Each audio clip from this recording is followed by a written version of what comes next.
Boa noite. Temos hoje a grande honra de receber no Palavra Inquieta o poeta, tradutor, ensaísta Cláudio Willer. Ele, para quem não conhece, é um dos principais divulgadores da poesia dos beatniks no Brasil. Foi poeta da geração dos anos 60, contemporâneo de Roberto Piva, de Paulo de Franceschi e outros.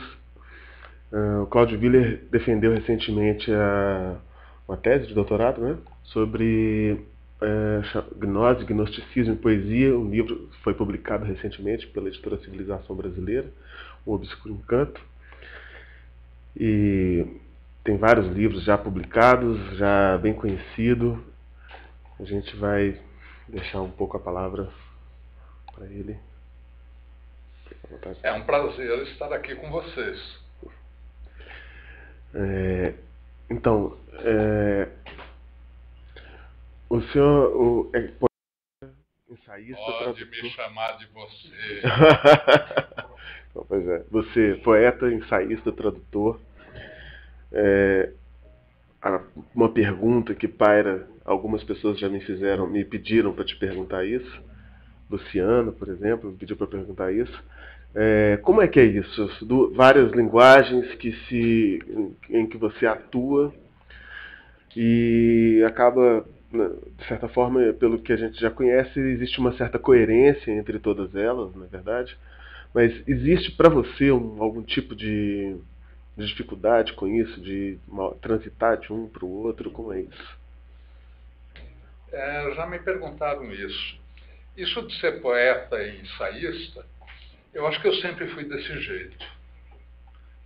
Eu já era assim décadas atrás, quando eu estreiei com Anotações para um Apocalipse, em 1964. O Masao Ono chegou para mim: Willer, quero te publicar. Com aquele tom enfático dele, era uma grande figura, o Masao Ono. Eu reuni alguns poemas e aí eu resolvi acrescentar um manifesto, que já é um ensaio, não do jeito como eu escrevo ensaio atualmente, evidente, né? Mas era um ensaio com bastante citações, com argumentação e algo inspirado nos manifestos do André Breton e também alguma coisa que eu tinha lido de artigo, de ensaio do Allen Ginsberg, não é? Entre outros, é evidente, não é? Então já comecei desse jeito. Agora, eu acredito que eles convirjam. Eu sempre escrevi relativamente pouca poesia. Me tranquiliza que o conjunto da obra de Baudelaire, de poesia, seja de 166 poemas. Flores do Mal dá uns 150 poemas, não é? Agora, em compensação, você pega a obra completa dele e aquele calhamaço, né? A maior parte é texto de crítica. Crítica de arte e crítica literária, não é? Além dos pareios artificiais, das prosas poéticas, não é?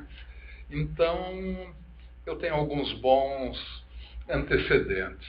Uhum.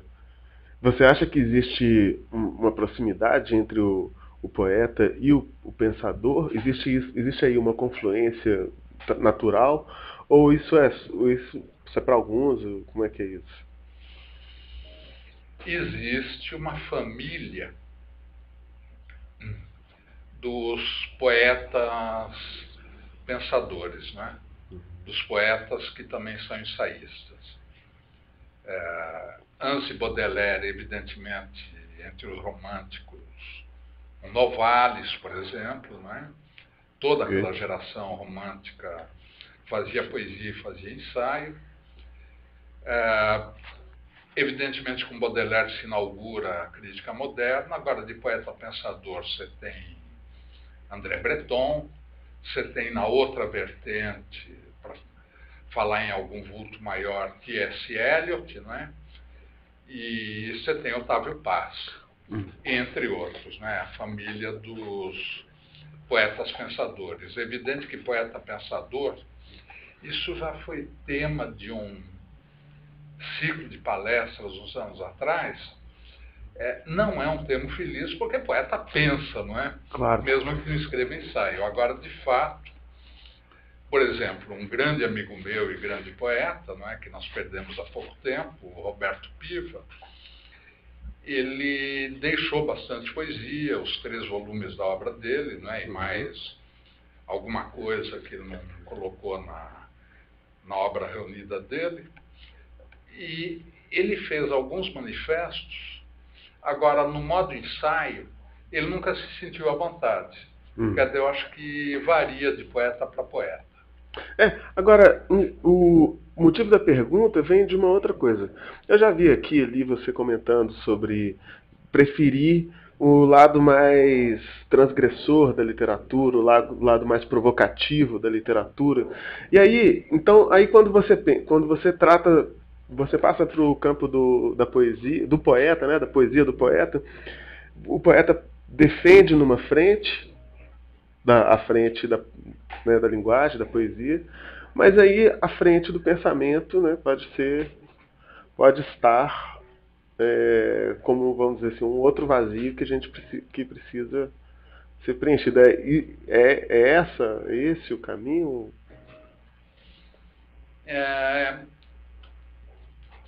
Eu espero que na poesia, a poesia, por sua própria natureza, é hermética, obscura, é aberta a várias leituras, não é?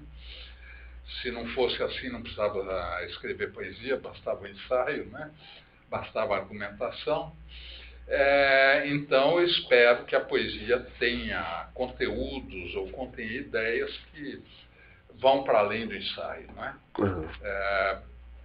No ensaio, talvez eu seja algo reiterativo, eu esteja sempre escrevendo a mesma coisa, porém apenas refinando ou acrescentando conteúdos à mesma coisa. Na poesia também, né? Mas a poesia não tem qualquer problema ser circular.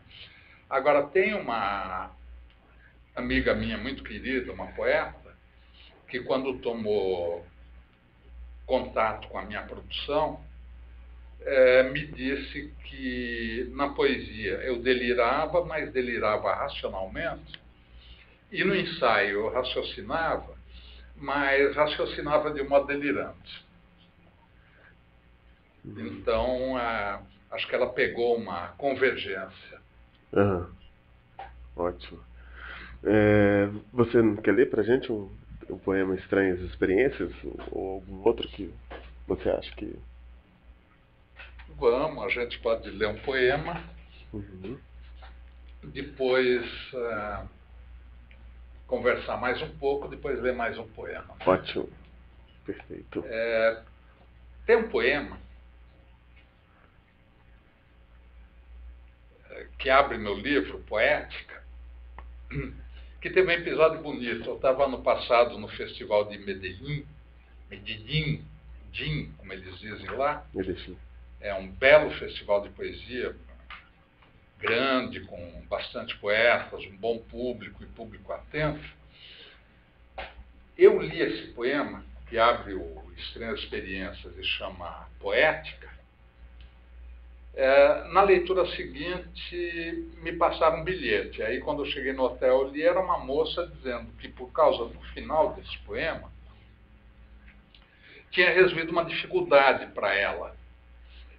Que ela estava travada para escrever um poema, e quando ela ouviu que o poema é despreocupação, liberou e ela fez o poema. Desde então ela me tem mandado poemas.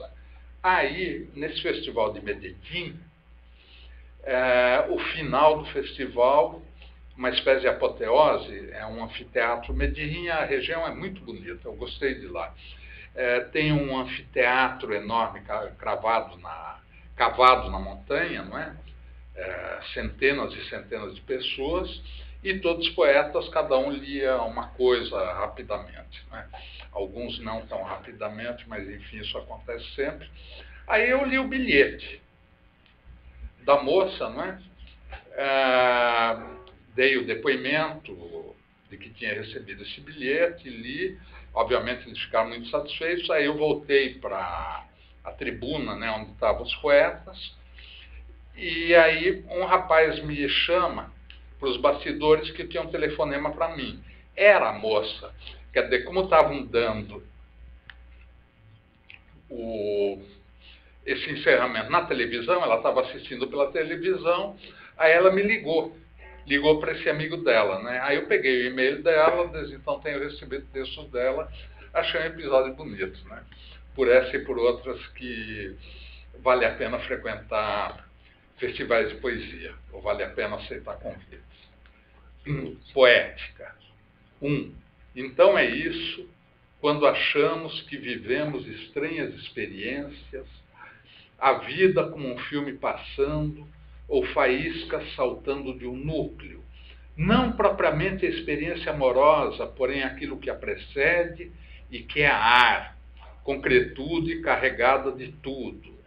A cidade refluindo para a sua hora noturna, e todos indo para casa, ou então marcando encontros improváveis e absurdos, burburinho da multidão circulando pelo centro e pelos bairros, enquanto as lojas fecham, mas ainda estão iluminadas, os loucos discursando pelas esquinas, a umidade da chuva que ainda não passou, até mesmo a lembrança da noite anterior no quarto, revolvendo-nos em carícias, e mais nosso encontro na morna escuridão de um bar, ora confessional, expondo as sucessivas camadas do que tem a ver, onde a proximidade dos corpos confunde tudo, palavra e beijo, gesto e carícia, tudo gravado no ar, e não fazemos por vontade própria, mas por atavismo.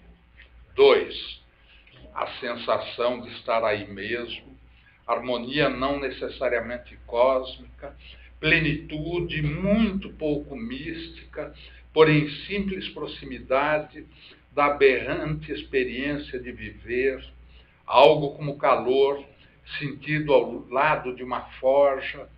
Talvez devesse viajar, ou melhor, ser levado pela viagem, carregar tudo junto, deixar-se conduzir consigo mesmo, ao penetrar no opalino aquário. Isso tem a ver com estarmos juntos e sentir o mundo na temperatura do corpo, enquanto lá fora, longe, muito longe, tudo é outra coisa. Então, o poema é despreocupação. O poema é despreocupação. Essa história que você contou me faz pensar numa coisa que está acontecendo hoje no mundo, e é uma constante conversa, principalmente eu ouço várias grandes cabeças dizendo: poxa, o mundo está entrando num processo de extrema caretice, as pessoas estão ficando mais conservadoras, há uma perda de linguagem pelo fato de aparecer a linguagem do politicamente correto, essa tentativa de deixar tudo cada vez mais limpinho, entre aspas. E aí você me conta essa história dessa moça e esse prazer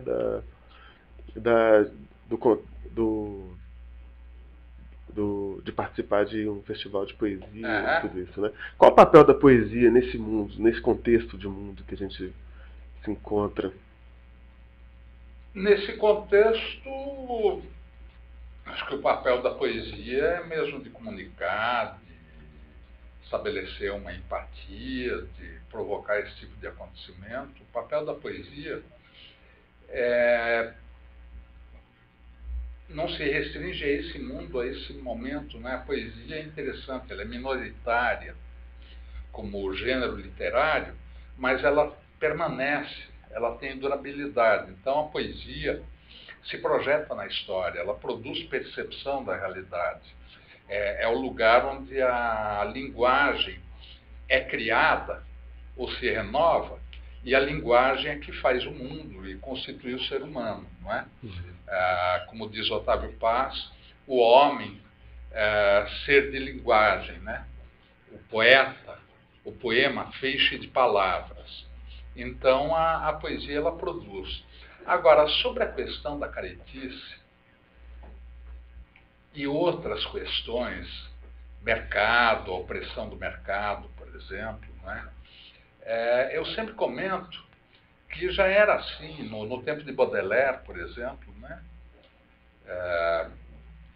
Inclusive o politicamente correto, né? As ironias dele com relação ao que hoje chamamos de correção política, né? Ele ficava perguntando, bom, quais são os benefícios que a hipocrisia vai tirar disso? É a mesma coisa, não é? A caretice pode mudar de discurso, mas ela acompanha, ela é inseparável da sociedade burguesa. Agora, eu vi recentemente que você tinha se manifestado sobre o que aconteceu ali nessa coisa da marcha da maconha, pessoas apanhando por causa disso. A propósito de hipocrisia, né? A propósito. Alguma provocação, uma vez por outra, não vai fazer mal algum.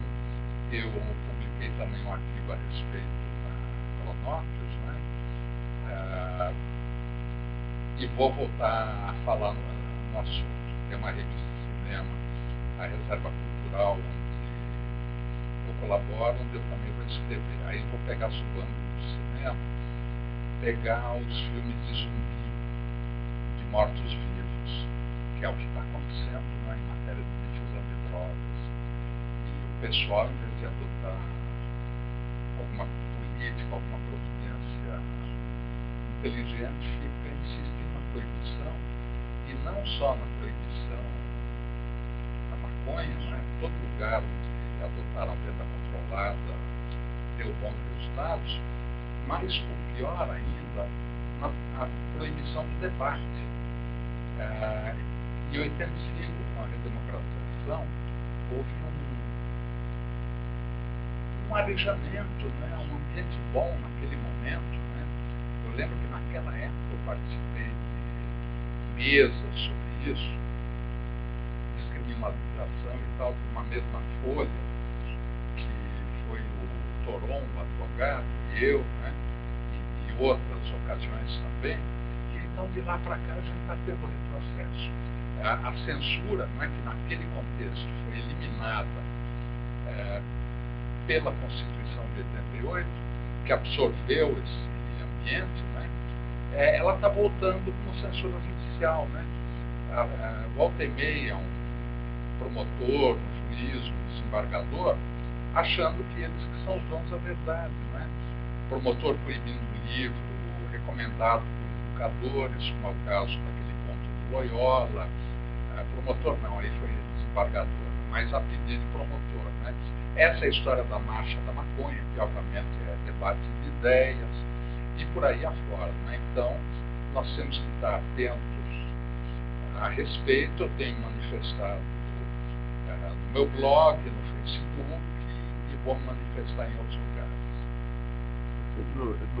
Nesse livro, Geração Beat, tem um comentário sobre isso também, né? Que havia uma ideia, até pouco tempo atrás, de que a gente está num mundo extremamente diferente do que era. E aí, por exemplo, no caso do Geração Beat, me ocorreu a história do Ginsberg, que nos anos 80 foi proibido nas rádios. Foi. Tinha um poema Uivo, que tinha sido preso. Continuou. Década de 80, governo Reagan, né? Um aumento do conservadorismo, não podia a poesia dele no rádio da meia-noite até 6 da manhã, alguma coisa assim, né? Tiraram ele do ar radiofonicamente, além de outras restrições e a proibição de órgãos públicos patrocinarem ele, não é? Agora, eu diria que da geração Beat para cá, e da minha geração para cá, a gente tem avanços reais, né? A sociedade hoje, as pessoas hoje, estão, eu diria, mais próximas do próprio corpo, convivendo melhor com a sexualidade do que, digamos, na década de 1950. Aí aquele desregramento sexual do Ginsberg e aquele ambiente livre, eu acho que trouxeram uma contribuição importante. Quer dizer, a gente tem avanços na linguagem, no vocabulário, no modo das pessoas se relacionarem, né? Agora, a gente vê, de vez em quando, tentativas de implantar retrocessos. Quer dizer, a história ela não é linear, né? Ela se move por fluxos e refluxos. Mesmo no contexto da sociedade burguesa, a gente podendo registrar avanços reais e podendo observar que ela se tornou, acho que por força da própria lógica da burguesia, quer dizer, o capitalismo, a sociedade burguesa, ela precisa se renovar para não se extinguir, né? De qualquer forma, a gente tem avanços positivos e aos quais se pode atribuir uma positividade que são reais. Mas não há uma mudança nesse contexto do que era caretice há um tempo atrás e do que é agora? Porque, assim, hoje as pessoas, é feio dizer certas coisas, né? Hoje não soa bem dizer certas coisas que a gente considerava conservadoras, né? Dizer que não é como...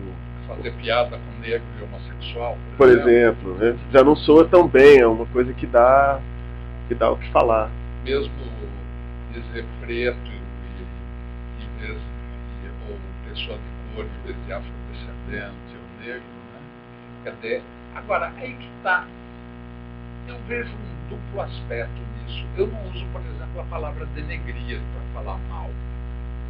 Eu acho que alguma percepção de que as expressões têm uma história, têm um peso, têm conotação, até que é bom, né? Quer dizer, refinar um pouquinho o vocabulário e, ao mesmo tempo, também abrir. Eu quero lembrar que em 1970 o Pasquim, por exemplo, sofreu um processo por imprimir a palavra porrada. Quer dizer, evidente que é ridículo, típica coisa da pior fase do regime militar, agora hoje passaria em brancas nuvens, né? Totalmente. Então, o que acontece? A gente tem abertura e alguma preocupação também com as palavras, que obviamente não pode ser exagerada, né? Ou descontextualizada, né? Não pode, por exemplo, proibir o humor negro, e eu acho que alguma margem para o mau gosto a gente pode deixar, né? Agora, por outro lado, eu acho que a nossa relação não só com o corpo, mas com a linguagem melhorou um pouquinho. Agora, voltando ao assunto da poesia, porque aí a gente vai desviando pouco a pouco, mas não deixa de ser poesia, na minha opinião, Claro. Tudo isso. Mas eu me lembrei de uma vez que eu ouvi você dizendo que era importante o poeta cada vez mais se reaproximar da figura do sujeito romântico. Por quê?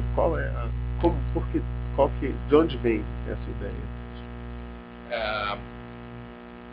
Primeiro eu queria voltar à questão do vocabulário, né? Por exemplo, os poemas do Piva, né? O que ele publicou em 63, como era avançado, né? As imagens poéticas que ninguém entendia, né? Aquela escrita não discursiva, e os impropérios, as blasfêmias, né? A Virgem lavando a bunda na pia batismal, e o mundo cagado por Deus cadela e outras barbaridades, né? Quer dizer, naquele tempo não podia de jeito nenhum. Eu não entendo como aprender um livro. Aliás, entendo, é que esse método era tão estranho que ninguém entendeu e passou batido, né? Agora, nesse livro, a liberdade de expressão aumentou, né? Agora, a pergunta qual era mesmo? Você fala da figura do poeta romântico. A subjetividade. Bom, a subjetividade, que incluiu a expressão idiota da objetividade, foi o Nelson Rodrigues, né? Mas eu gosto dela. Os românticos achavam que conhecer a si mesmo, conhecer o sujeito, era conhecer o universo.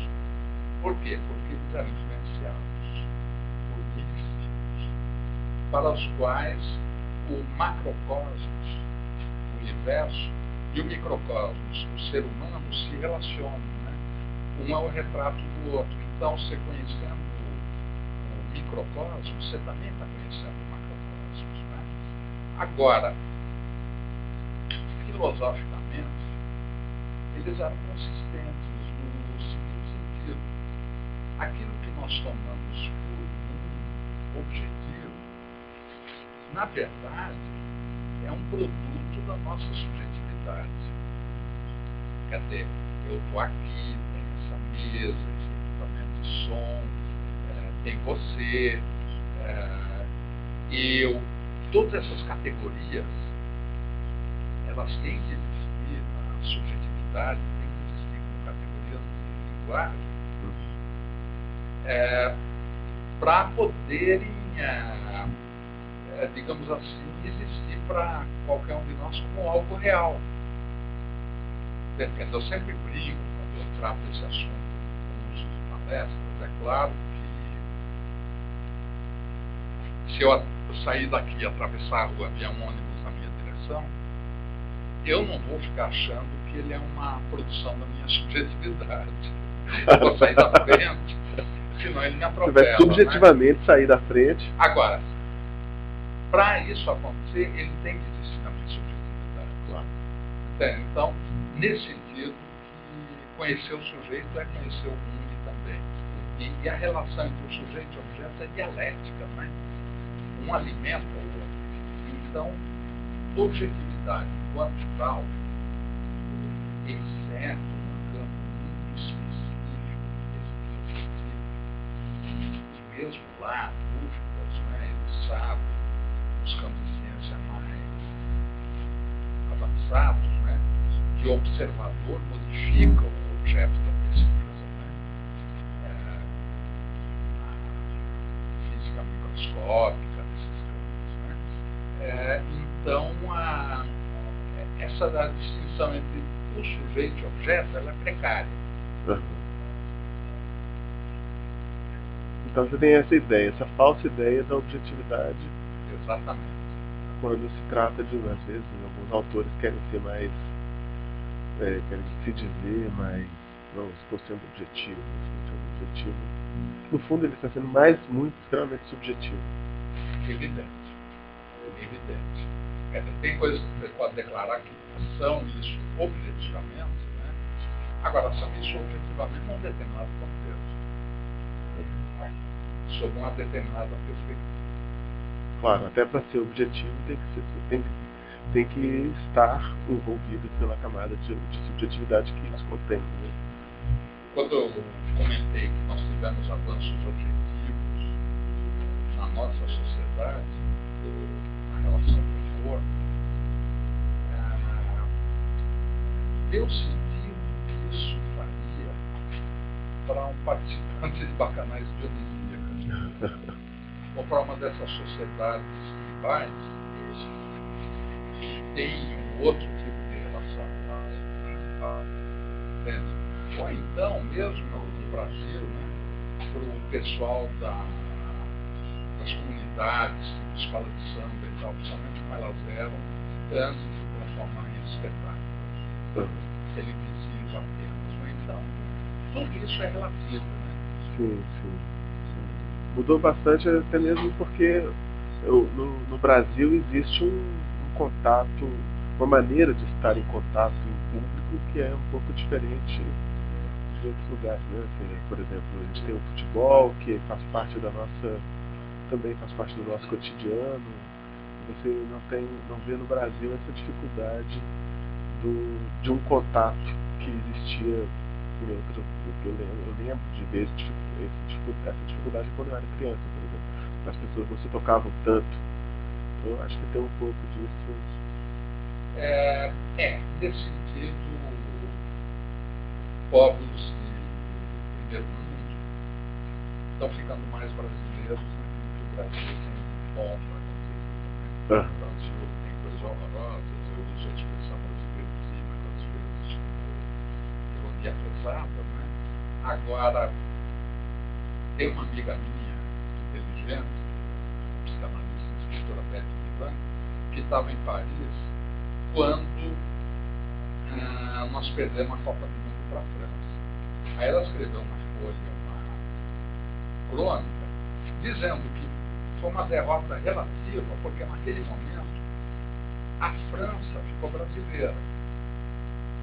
Porque deu um tipo de comemoração muito parecida com aquela nossa em 70, e todo mundo saiu na rua, e em 2004, né, nas nossas vitórias.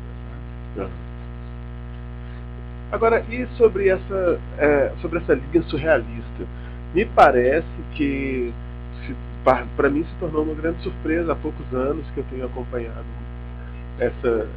isso, né, o valor disso no Brasil, da poesia surrealista.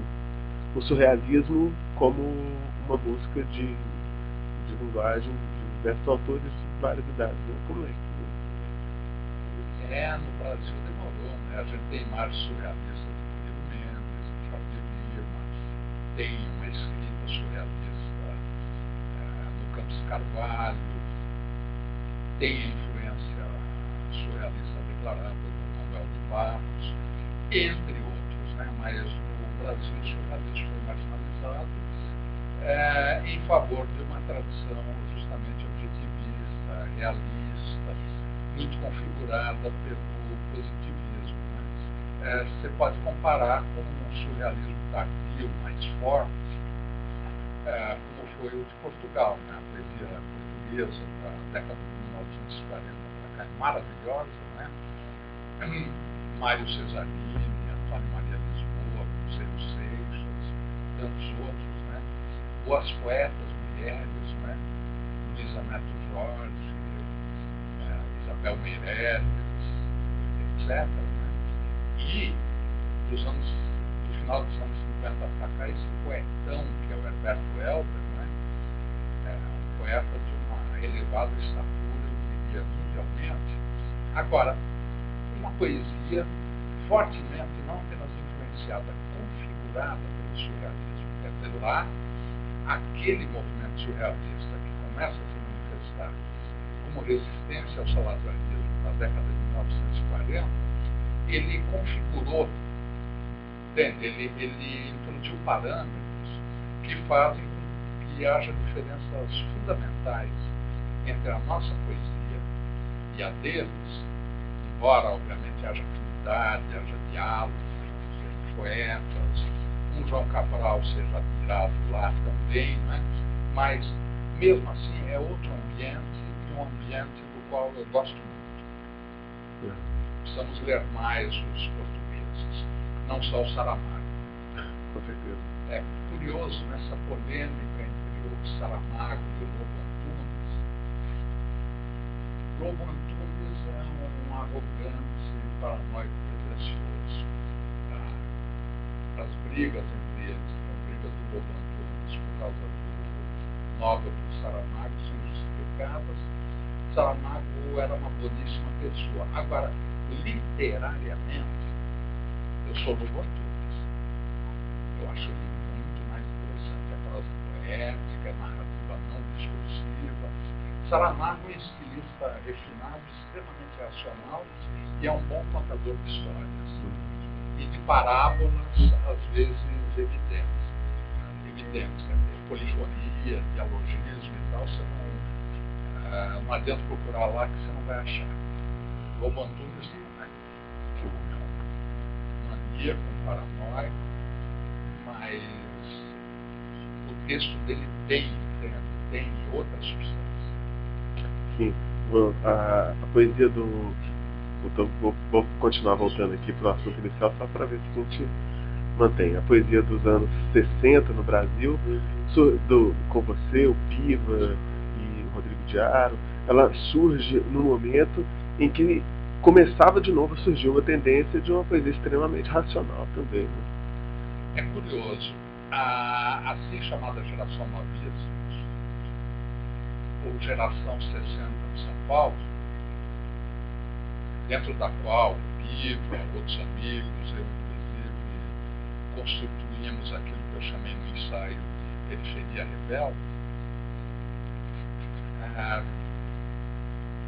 tinha de tudo, né? Desde os mais transgressivos até alguns mais conservadores e com diferentes dosagens de messianismo, inclusive, né? De ideias sobre como seria a relação entre poesia e sociedade. Agora, de ponta a ponta, ninguém suportava a poesia concreta. Tampouco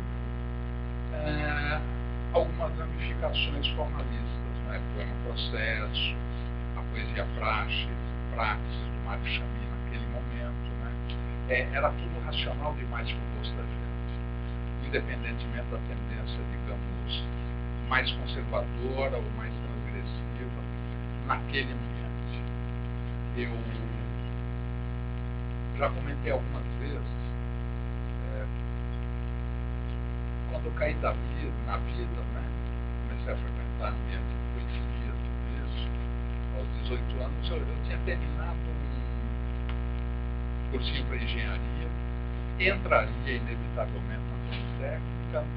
Na hora de me inscrever, eu me desviei, em vez da Politécnica, eu fui para Maria Antônia e me inscrevi, e para Praça Leopoldo Freud, me inscrevi nos vestibulares da psicologia, da USP e da Escola de Sociologia e Política, entrei os dois.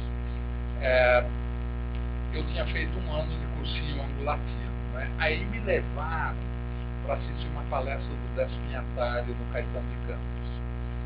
Quando eu ouvi aquele sujeito falar sobre tecnologia e a relação entre indústria e tecnologia, dentro daquela perspectiva deles que é equivocada, né?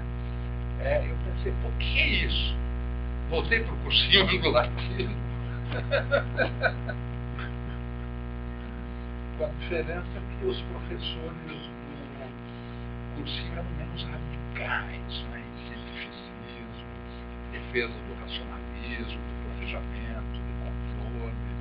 Quer dizer, os concretos eram mais pesados, mais exigentes nesse sentido, né? Quer dizer, naquele momento, evidente que tem os concretos pós-radicalismo, né? Mas naquele momento havia um choque direto com o nosso, digamos assim, ânimos libertário, o nosso anarquismo. Claro.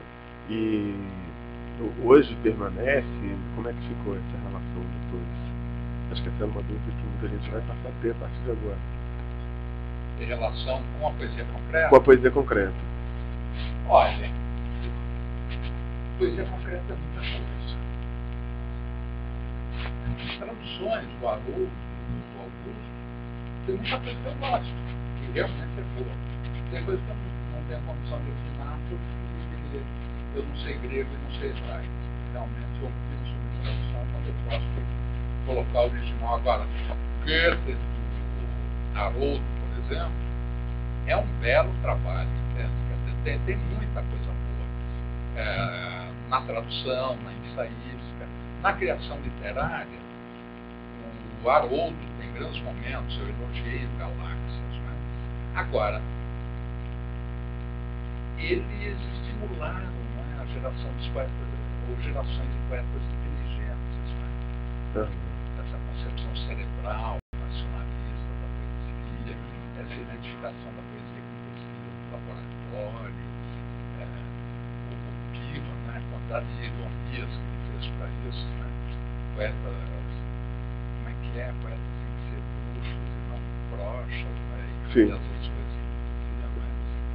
Então, isso acho que ficou uma marca ruim da poesia concreta, mas por conta, evidentemente, de epígonos e da presença de alguns epígonos postos estratégicos, né? E por causa disso, né, da contribuição deles tem um bom, né? Haroldo era uma bela figura, eu conversava com ele, gostava de entusiasmo, né? Ele comparecia, debatia, se entusiasmava, humanamente ele foi interessante, né? Agora, e tem o lado ruim da contribuição. Agora, eu acho que culpa não deve ser jogada no Haroldo, no Augusto, no Décio e nos outros, mas no ambiente cultural, né? Porque essas coisas acontecem dentro de um contexto, dentro de um ambiente, como eu disse, muito constituído pelo positivismo, né? Por essas ideias a existirem a priori. Eu já dei palestra mostrando que poesia concreta não é uma negação, uma ruptura da geração de 45, que foi uma virada tradicionalista com relação ao modernismo. É uma continuação, faz parte. Por quê? Porque o formalismo, o objetivismo, a influência das ideias do T.S. Eliot, da, digamos, supressão da subjetividade do eu na poesia, isso já está na geração de 45, entende? Quer dizer, a continuidade, nesse sentido que eu falo, dos ambientes, por mais que aparecesse como ruptura e como briga e choque frontal. O Paulo Leminski faz aquela comparação entre a poesia do Tinique e a poesia concreta, contemporâneos, com caminhos completamente diferentes, todos os dois se querendo revolucionários. Né? Eu vejo que você comenta isso também no livro da geração Beat. Leminski tem uma contribuição importante. A fase final da poesia dele eu não gosto. Eu parei com ele com Caprichos e Relatos. Foi um livro deve ter muito sucesso. Eu acho que é coisa de fórmula. Ele virou epígono de si mesmo. Agora ele teve grandes momentos de criatividade, belos momentos também como tradutor, como pensador. Agora ele se permitia dizer bobagem.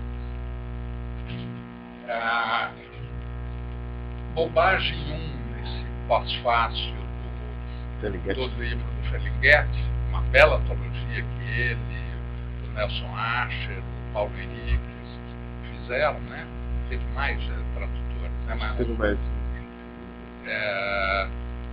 Um bom trabalho. Agora, no final, ele, primeiro, a equação poesia concreta, visual, poesia beat, auditiva é falsa, né? Mesmo porque a poesia concreta, ela puxa muito fortemente para, não só nos concretos mesmo, mas, por exemplo, no Arnaldo Antunes, no próprio Leminski, para o sonoro, né? Para as aliterações, para as rimas internas, para os parônimos, para as correspondências sonoras. Você pegar o Augusto, as traduções, por exemplo, o forte dele é prosódia. Claro. Até tem traduções de Rimbaud, por exemplo, com relação às quais eu tenho sérias objeções. Agora, em matéria de ritmo e prosódia, nota 10. Sem dúvida alguma, o Rimbaud livre, você entende? Então, Geração Beat era muito visual, mas era visual de um outro modo, sem cientificismo, sem esquemas e diagramas, não é? Gregory Corso, por exemplo, tem que por acaso é citado pelo Pinhatari, traduzido pelo Pinhatari. Ele tem um livro, esqueci o título, mas todo manuscrito e com desenhinhos, e que ele declarou que tem que ser desse jeito, não pode ser de outro jeito, porque o poema é assim, entende? Então, e tem também, a gente pega o Pisber, mesmo a poesia do Kerouac foi um grande poeta, os haikais, os blues dele são notáveis, né? City Blues aqui do Shade. Exatamente. Além da prosa poética que tem nas narrativas, agora é tudo disposto visualmente, né? E a disposição visual também, digamos assim, informa ou mostra o ritmo, né? Além da sensibilidade deles para a prosódia, para a dimensão sonora, né? Então, isso é um falso paralelo. A segunda bobagem é dizer que completista pensava, tinha formação teórica e Beatnik não pensava. De jeito nenhum, eram pouquíssimos. E tem, principalmente o Ginsberg, uma produção ensaística enorme, só que é uma ensaística não acadêmica, né? Em termos de discussão sobre linguagem também, você tem o caso do Burroughs, que tem teorias incríveis sobre a linguagem, que... Eu diria que o que o Burroughs diz sobre linguagem, que dizia em 1940, 40 e poucos, antecipa aquilo que pode haver de lucidez ou de percepção mais efetiva da poesia concreta e de outros formalismos, né? Quer dizer, a ideia da autonomia da linguagem, que é uma ideia de Falardier, né? Entre outros, evidentemente, adotado pela poesia concreta, já está, no caso do Burroughs, levado às suas últimas consequências, né? É agora o passo seguinte, que ele fez de modo muito mais radical que os concretos. Então, é a destruição da linguagem para criar um novo mundo, para dinamitar, digamos, as relações de poder, que estão implícitas, incluídas dentro do discurso, né? Dentro, digamos assim, da expressão discursiva. Entende, o Burroughs, quando os outros Beatles conheceram em 40 e pouco, ele já estava sabendo disso. Embora ele viesse a expressar isso literariamente, só bem mais tarde. Ele fala coisas que pronunciam coisas que seriam ditas depois pelo Foucault, por exemplo, pelos os filósofos mais também subversivos, né? Por Foucault, por Derrida, por Deleuze e Guattari, sem dúvida alguma. Então, quer dizer, essa ideia de que os Beatles não eram pensadores é uma ideia... É uma espécie de romantização, né? Uma caricaturização da coisa. Estereótipo. Adotando um estereótipo de jornalista e jornalista de críticos que eram contra eles e então acusavam-nos de serem enganos. Agora, mudando um pouco de assunto, eu recebi aqui uma pergunta do Zelair Santos, que me leva também a pensar sobre como essa coisa, eu já vi que você faz, da workshop de poesia em lugares, em Belo Horizonte. Eu lembro de uma vez você dando um workshop sobre poetas malditos. E a pergunta dele é: como poeta, que erros devo evitar? Olha, Zelândia, só vendo a sua poesia, agora, o que eu estava falando anteontem, na oficina literária que eu estou dando na USP, está chegando ao fim de convidado,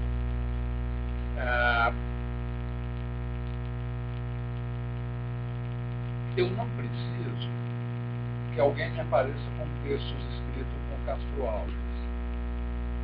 Por quê? Porque isso eu já sei, eu quero que me digam algo de novo, que eu não vi antes. E, obviamente, eu nesses workshops, nas oficinas e atividades mais voltadas para a criação, eu empreendo um combate ao chavão, ao lugar comum, ao prosaico, ao discursivo, né?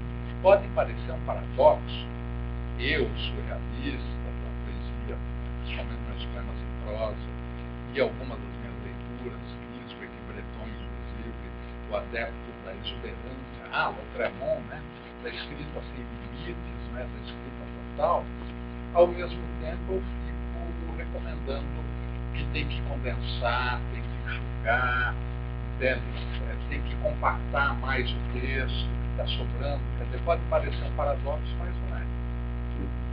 E a escrita de qualidade, por mais delirante que seja, um Rimbaud,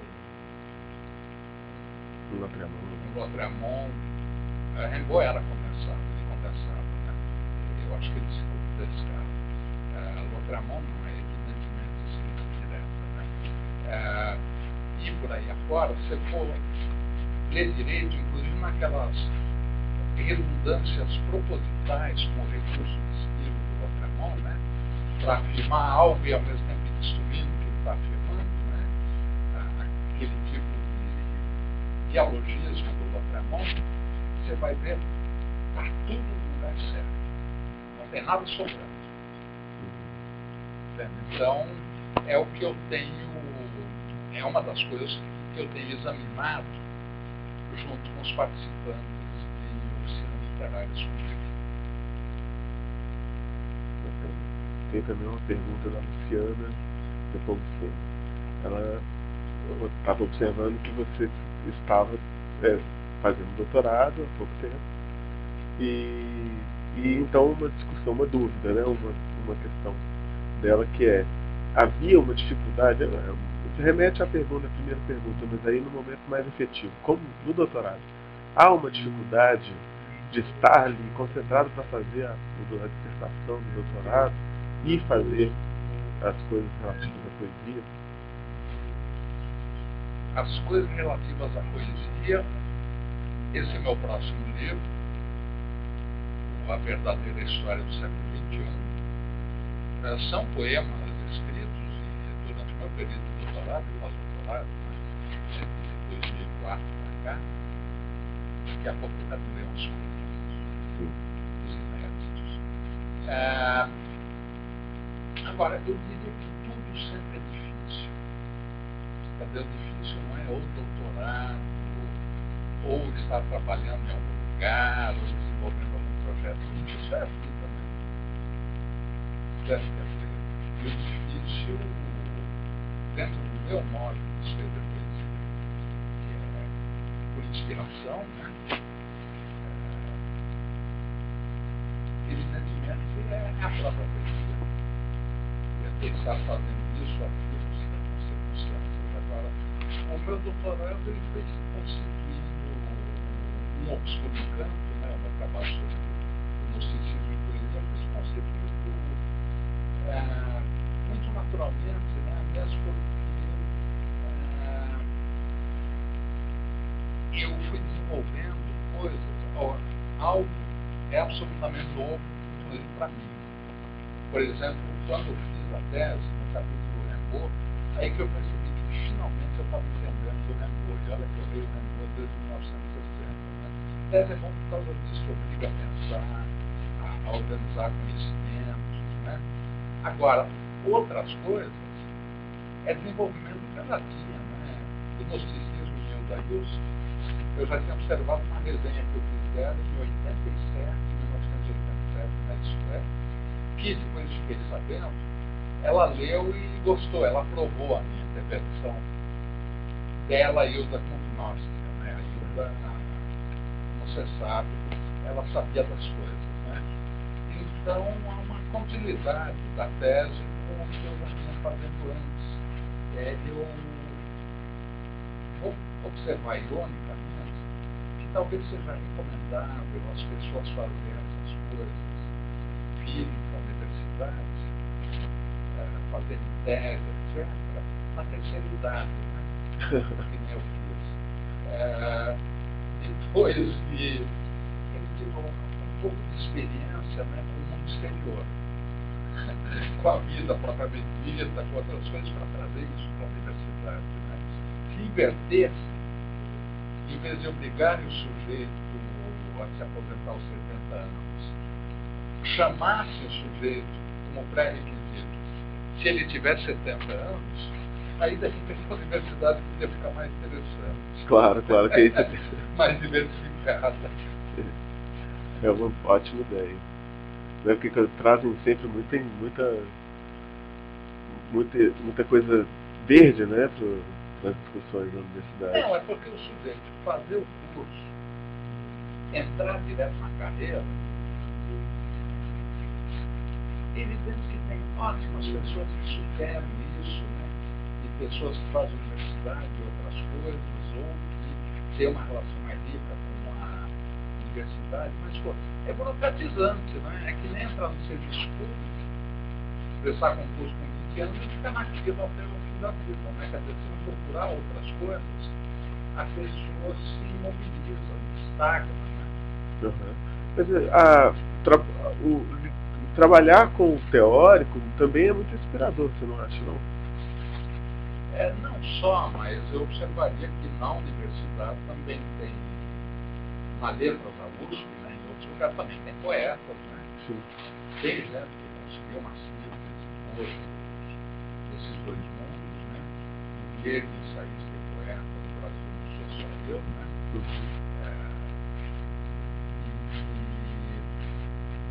evidente, né? Quer dizer, depende muito não da carreira do que ela escolheu, mas de uma pessoa. A curiosidade intelectual isso projeta, né? Os melhores quadros universitários são pessoas inquietas. Né? Agora, nota bem, né? Mesmo para pegar figuras reverenciadas, bons universitários, né?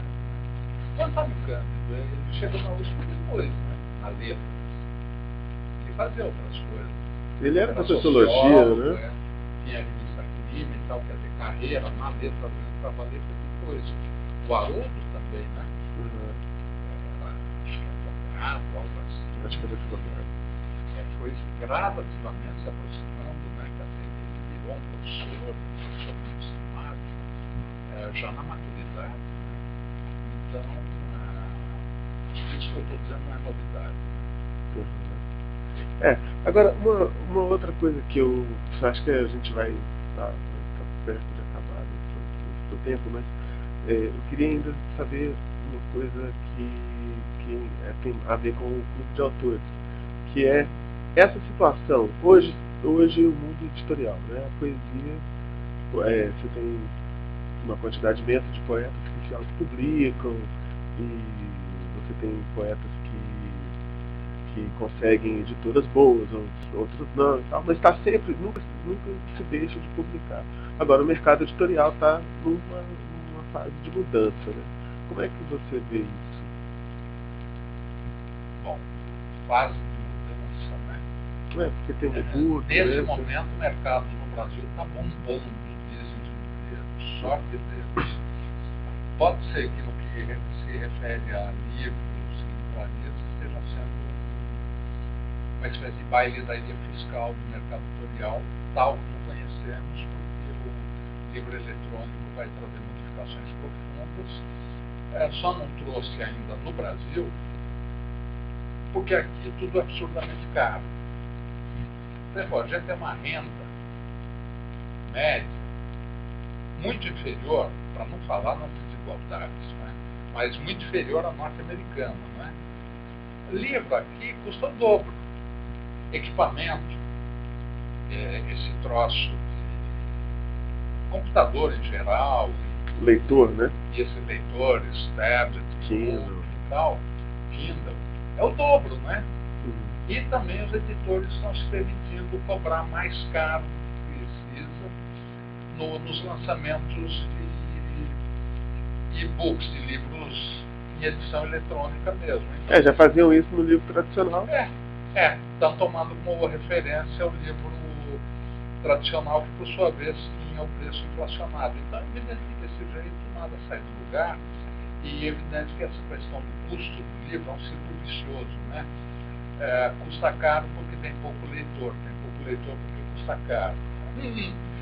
Custa caro porque perde a xerocópia. Por que perde a xerocópia? Porque a xerocópia é barata. Por que a xerocópia é barata? Porque o livro é caro. Então, tem um componente de más políticas públicas aí, né? Se tivesse mais programa de distribuição de livro, de compra de livro, aí ajudava a aumentar a tiragem e baratear, né? Mas, enfim, a gente está num momento interessante. E agora, nesse momento interessante, você está se preparando para lançar o seu livro novo.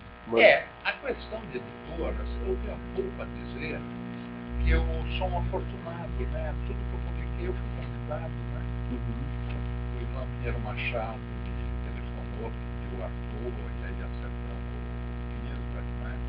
O Marçal chegou, eu quero te publicar. O Lotramon e o Volta, Narrativa em Prosa, foi conversa, tipo, eu conversar com o Samuel Leão, vamos fazer, né? Um Obscuro Encanto apresentei para uma boa editora que aprovou, né? A Luciana Vilas Boas da Record já tinha deixado claro que gostava disso, e não veio para lá. Então, tem toda uma dificuldade de acesso, mesmo esse próximo livro, né? A Demônio Negro me convidou. E olha que eu tinha refugado alguns convites antes, né? Então, eu sou um afortunado, eu sou atípico. Ótimo. E aí, então, agora a verdadeira história do século XX. Você estava na leitura no Centro Cultural, né? Foi boa, né? Muito boa, gostei muito. Bacana, né? Eu não procuro a quantidade, eu procuro a qualidade. Agora, ver isso, 180 pessoas no espaço. Uma grande surpresa, né? Porque o Cláudio Daniel tinha acabado de assumir aquele espaço, acreditou-se que seria um espaço mais que suficiente para poesia, que normalmente supõe-se que tem menos pessoas interessadas. Então chegou no dia do seu lançamento, da sua leitura, havia um público que foi se transbordando, eles traziam cadeiras e mais cadeiras. Isso aumenta a confiança nas chances futuras da espécie humana, né? Quer dizer, por mais que muita coisa esteja ruim, né? Você comparece a um evento de poesia de qualidade, de bom público, né? Eu falo isso não só como protagonista, mas também como espectador, né? Põe um debate alto nível, você vê. Não necessariamente está tão ruim assim. Exatamente.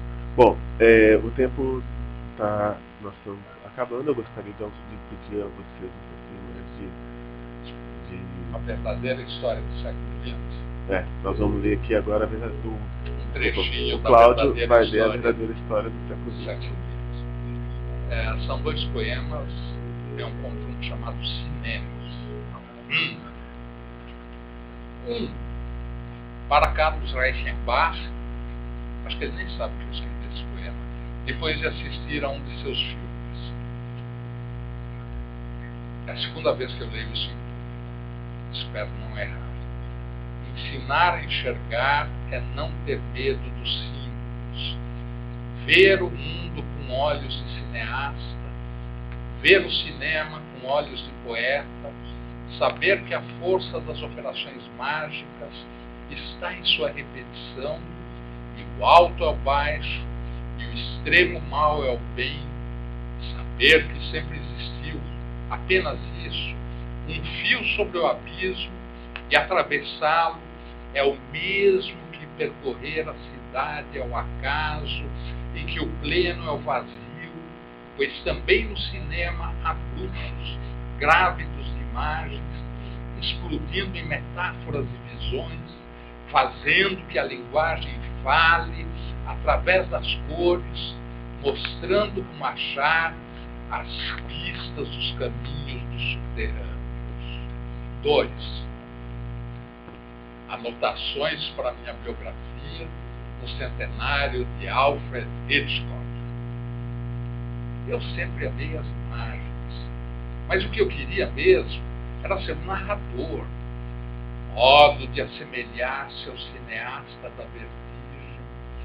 E foi assim que passei a sentir vontade de escrever sobre o mistério do rosto daquela mulher que segue ao encontro do aventureiro, que a cada dia tem que reiniciar a dolorosa caminhada rumo à torre, à esquina, à margem, ao centro, a fatal reconquista da felicidade a dois, quando tão pouco importa o abismo, pois a vida passa depressa demais e nós só queríamos um momento, um único instante nosso, e agora sou eu, aquele que mergulha no frio oceano da paixão, e agora sou eu, aquele que caminha, cego e surdo, através do estrondo da revelação, do clarão da imensidão, para sempre prisioneiro dessa história, da vida como risco permanente de um passo falso. E agora sou eu, e as fachadas de São Francisco se fecham em círculos. Cuidado, olhe bem, o efêmero está aí. É preciso desvendar, desvencilhar-se para saber quem fui, o que sou. Cuidado! Bom, maravilha essa leitura. É um recurso literário falsa biografia, absolutamente não, que eu queria ser prosador, e não necessariamente, talvez, num nível inconsciente, de uma biografia onírica, que assisti Vertigo do Hitchcock, me deu vontade de ser escritor, quer dizer, não foi isso, ou talvez foi, ou foi e não foi, né? Uhum. Então tem sempre tem essa presença do onírico redesenhando a superfície do poema, né? De você poder se escapar do lugar comum através de... Cinema é sonho, né? Às vezes é pesadelo e às vezes também é sonho monótono, se bem que sonho não é monótono, né? Mas o clima fica sempre, né? Divina Comédia do Dante Alighieri é cinema, eu leio como se estivesse vendo um filme, né? Perfeito para fazer um texto. É extremamente visual, não dá tempo de não pensar que é visual, né? A coisa é rápida. Bom, a conversa está ficando cada vez mais rica. Infelizmente já acabou o tempo. Eu gostaria de agradecer a todo mundo que pôde assistir. Na semana que vem a gente entrevista o poeta Ademir Assunção.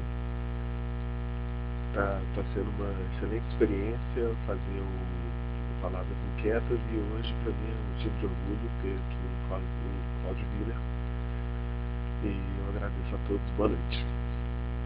Léo, foi um prazer. Muito obrigado a todos que assistiram e aos que vão assistir, já que permanece online, né?